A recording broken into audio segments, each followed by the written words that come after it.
Почитувани колеги, мене навистина ми е жал зашто не се прифаќа овој амандман. И сега имаме многу интересна ситуација кога станува збор за оваа комисија. Вчера, во првиот ден, бидејќи се рачуна како и се смета како прв ден, се изгласа дневниот ред на еден спектакуларен начин како што станува пракса во ова собрание.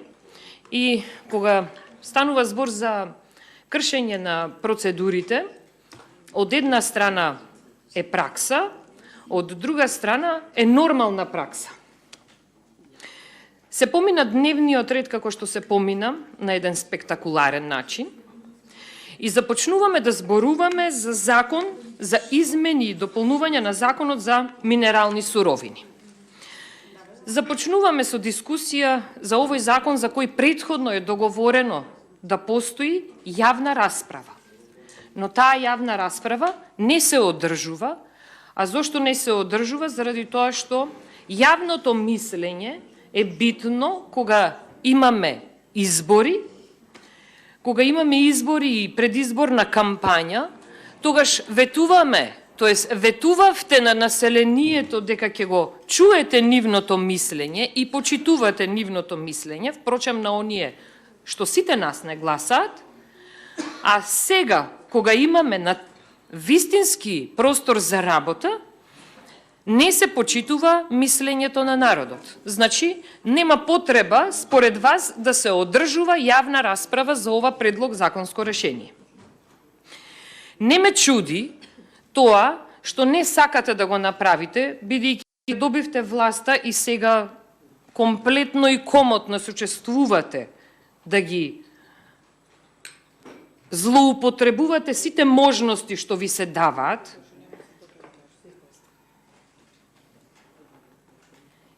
и не сакате сега дополнително пак да се обврзите да постои во овој закон простор каде што ќе биде запишано и заведено дека јавна расправа треба да се има кога станува збор за вакви битни законски решенија. Почитувани колеги, што цуцкате цело време и што не ви се допаѓа ова што јас го зборувам. Денес сте овде, утре не сте, но заштитата на животната средина треба да биде и мене да ме интересира, но и вас да ви интересира. И е неопходно да се слуша јавното мислење, да се слуша мислењето на професионалците. Впрочем, и ние бевме вчера сведоци, бидејќи не знаевте да објасните и не се организиравте добро зошто се одбиваат амандманите, и имавме потреба, и се виде самото тоа, дека имаме потреба, нели, од вклучување на некои професионалци. Зошто сега да не стои во ова законско решение место каде ќе стои во законот должни сте да се организира јавна расправа, значи да се почитува мислењето на локалното население. Знаете како? По добиена согласност од народот. Не е народот потребен само за избори, народот е потребен и за соработка од која ќе се добие власта. Но, пак ќе кажам, не ме чуди зошто не прифаќате јавна расправа, вие не сакате јавната расправа внатре суштински да се стави, па не камоли да се продолжи. Јас, да ви кажам наискрено, имам мислење дека вие треба да си дадете оставка. Да ви објаснам. Не го почитувате она тело кое ве избрало, народот, сега не ви е битно мислењето на народот да се стави во законска рамка и продолжувате да си ја терате работата во оној правец каде што сакате. Нели? Да се прават одредени шеми. Какви се шеми? И имаме сега швајцарски модели, нели, на пензии, каде што видовте дека се добро смислени, па си ги вративте конструктивно како што беа претходно предложени. Фински модел на образование. Ама имаме македонска сурова реалност. Каква е оваа сурова реалност? Е таја што оние што треба да ги почитуваат законите овде во собрание, кои ги даваат, не ги почитуваат. Па почитувам колега што се буните. Јас да ви кажам нешто. Во недела да се доставуваат амандмани. Нели бевте вие што кренавте рака дека недела треба да биде неработен ден? Така е. Па зошто ги теравте службите да работат во недела? Дека ви е толку многу битно ова законско решение, дека треба да течат тендерите, дека треба корупција да се прави и криминал во државава. Не можеше да почека тоа во понеделник. Можете да се организирате во петок да го направите тоа. Ама недела беше најбитно. Зошто? Заради тоа што на низок старт да не фатите овде. И сега ќе се повторам како и колегите што кажуваат. Денес имаме 6 седници, 6 пленарни седници, 4-5 и веќе не знаеме колку комисии, затоа што комисиите се закажуваат не во 5 до 12, во 12 и 5. Па случајно се шетате низ ходник, ако имате можност да се прошетате, да видите дека комисијава е започната. Не дај Боже и да не киднапираат, може да се случи, бидејќи ете, има такви киднапирани со обезбедување што се шетаат по собранието. И сега, како да има доверба населението, како да има доверба народот во законите кои ги носиме овде, кога тие што ги предлагаат законите не ги почитуваат. Типичен пример СДСМ ДУИ, на чест не стои. Зошто да го прашувате вие населението? Знаете како? Вие со одбивање на сите овие амандмани си докажувате и си покажувате дека не ви било битно тоа што сте го ветувале во предирието.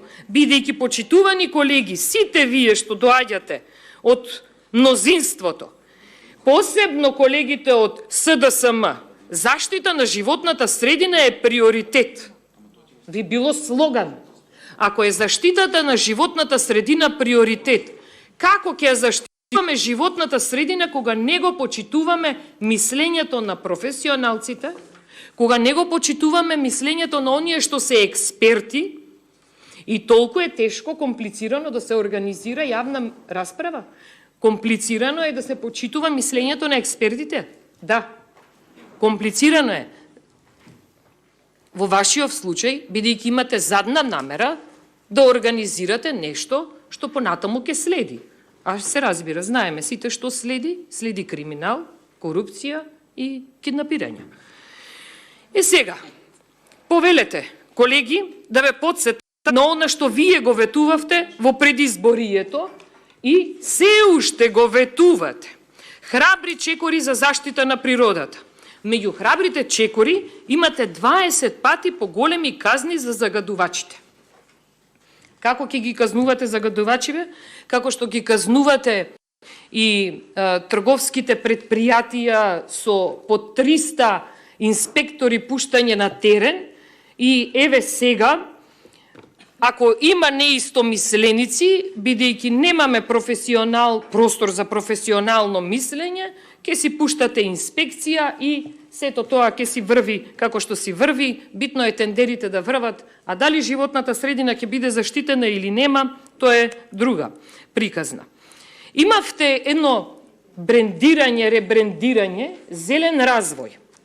Многу интересно, во предлог буџетот за 2022 година имавме 30 милиони евра, бидејќи сме толку многу богата држава, 30 милиони евра имавме, што не знаевме и немавме програма каде ќе ги трошиме. Па излезе некаква, од кога ги изгласавме, тоест ги изгласавте тие финансии да се трошат за зелен развој, излезе некоја чудна програма на 21 јануари во службен весник, каде само еден дел се испланирани, а другиот дел допрва ќе го планирате, бидејќи долга е 2022 година. Така работите. Без концепт, без анализа, без почитување на професионалното мислење, затоа и не сакате да прифатите во овој закон да постои дел каде ќе се почитува биде обврзувачки да се почитува мислењето на професионалците и мислењето на локалното население. Кај европските вредности морам да го напоменам и овој момент. Невладините организации користевте само за да дојдете на власт, а сега мислењето на невладините организации не се почитува, не се анализира барем делумно она што го предлагаат невладините организации, но битно е да се тераат тендерите, фирмите да работат, камионите на вицето да тераат, да има профит, но јавното мислење и мислењето на локалното население не е ни најмалку битно. Доколку не се согласувате, колеги, со ова што го зборувам, ве мотивирам да се јавите на реплика, да подебатираме. Може би не сум во право. Да, за амандманот. Дали треба да стои во амандманот јавна расправа, како обврзувачко, и дали во амандманот треба да стои да се почитува мислењето на локалното население. Ако не се сложувате, а гледам дека не се сложувате, бидејќи не ви се допаѓа тоа, јавете се на реплика, па да подискутираме. Ви благодарам.